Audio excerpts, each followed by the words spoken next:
আসসালামু আলাইকুম। ওয়ালাইকুম সালাম। সেলিম কাকা নইয়ে? কি অবস্থা ভাতিজা, ভালো আছো না? আসি বালা আছি। হ্যাঁ বিদেশ টু না এবার রাজ্য কদিন আমের তো আইয়ে রঙা দোয়ার মুই যাইয়ে নামে দেখি না সিনিয়র না বুঝলাম না কাকা আমের এই দশা। না কাকার এই দশা বলতে কাকা অঙ্কা মাটি কাড়ি। মাটি কাটের মানে আমার ঘরের মাটি গেছেন নাকি? না না আন্ডা নিজের মাটি ন, ধরো বিভিন্ন মানুষের মাটি কাড়ি দি, কারো গাছের ঠাইল বালিয়া দি, কারো জমিনের ভিতরে যদি ওই আগাছা টাগাছা থাকে এগুলো পরিষ্কার করে দিই। বিনিময়ে হেতারা আর কিছু টিয়া দিলে এটা দি কোনোরকম তোনটা চাষি মারা লই ডাইল ভাত চারিয়া খাই। মানে ডেলি বদিল্লা দিন? হ্যাঁ ভাতিজা। ইন্নালিল্লা কাকা আপনার তো এই অবস্থা আসিল না, আপনার কত সুন্দর পরিবার আসিল, কত সুন্দর সংসার আসিল, আমার উদ্দেশ্য বিদেশ ন?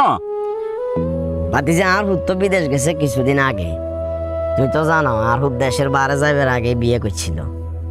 অবশ্য আর হুদ বিয়ে করবার হরে তুমি আস্তে আস্তে আস্তে আস্তে আমরা সংসারের ভিতরে কারণে কিংবা কারণে অশান্তি সৃষ্টি হয়ে গেছে গো। আর হুদ একটু বউভক্ত বেশি আসছিল তো, যার কারণে আস্তে আস্তে আমরা কষ্ট ক্রাইসিস বাড়তেই আছে শুধু। আর হুদ যখন দেশের বাইরে যায় না ওই সময়টাতেও বিভিন্ন সময় বিভিন্ন কথা কাটাকাটি হই, আন্ডার ভিতরে বিভিন্ন ঝগড়া হইতো, হেতে বরে লই। কিন্তু হেতে যখন দেশের বাইরে গেছে গো, হেতের বউ অনেক সময় ফোন দিত, ফোন দিবার হরে হেতেরে কান ফোড়া দিত। আন্ডা বলে হেতের বলল খারাপ ব্যবহার করি, তোমরা শাশিমা বলে হেতের বউরে ঠিক মতো খাই ফেললাই দেয় না, সকালবেলা ঘুমে তুম না উঠলে চিল্লায়, আরো কত কথা। তো আর হুত্তো দেশের বাইরে থাকে, হেতে তো আর নিজের চোখে দেখতো না। হেতে কথা এগুলারে বিশ্বাস করি আন্ডারে ফোনের ভিতরে একদিন অনেক গালিগালাজ করছে, গালিগালাজ করবার হরে এগুলো সহ্য করতে না হারে তোমরা শাশিমা স্টপ করছে। এরপরে হেতেরে ফোন দিছিলাম 3-4 বার যে তোর আম্মা তো স্টক করছে, টেয়া পয়সার দরকার। হেতে সাফ সাফ মানা করে দিছে, কইছে টেয়া পয়সার দরকারে কিংবা আপনার কোনো প্রয়োজনে আপনারা আর হাইতেন না, আর কোনো সময় ফোন দিয়েন না। তবে আপনার হুত আগেও আসিলাম মনও আসি, মাঝে মধ্যে খোঁজ খবর লইয়েন। গত 7 দিন আগে ফোন দিছি, ফোন ধরে না।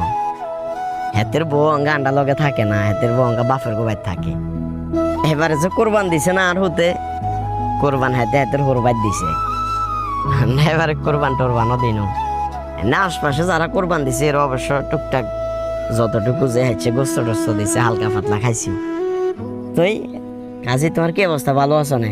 আসি কাকা ভালো আছি। আই মানে অবাক হয়ে গেলাম আমার কাণ্ড দেখে। আমার ছিল আরো আমাকে কাজ করার বেলা লেগেছেন, শতান করে ইয়ে লাগাইছেন।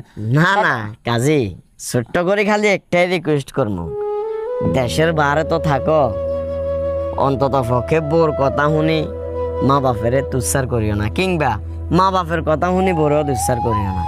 যতটুকু সম্ভব হয় সংযোজন বিযোজন করি বুঝবে চেষ্টা করিও।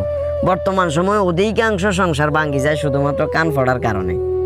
সব পরিবারে যে বোরা দায়ী থাকে ব্যাপারটা এমন না, কিছু কিছু পরিবারে মা বাপও আছে অতিরঞ্জিত অনেক কিছু করিয়ে লায়, বোর করে দেখতে পারে না, অনেক কিছু হয়। যেহেতু দেশের বাইরে আসো অন্তত পক্ষে যাচাই বাছাই করিও। আই চাই না কারো সুখের সংসার ভাঙ্গি যাক।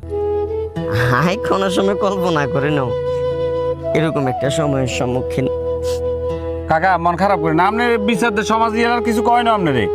না ব্যথাটাও আর ব্যথা যে দিছে ওই মানুষটাই তো আর হুদ আই কি আর হুতের লাগে বিচার মিলাইতে আর মু যাক কাজী তোমার লগে মনে আর হুতের কথাবার্তা হয় অনে মানে এত তার কোনো সময় কয় না আপনার লগে যে এরকম দুঃসম্পর্ক আছে? কোনো বিষয় হাতে কিছু কইও না, হাতে কষ্ট হবে।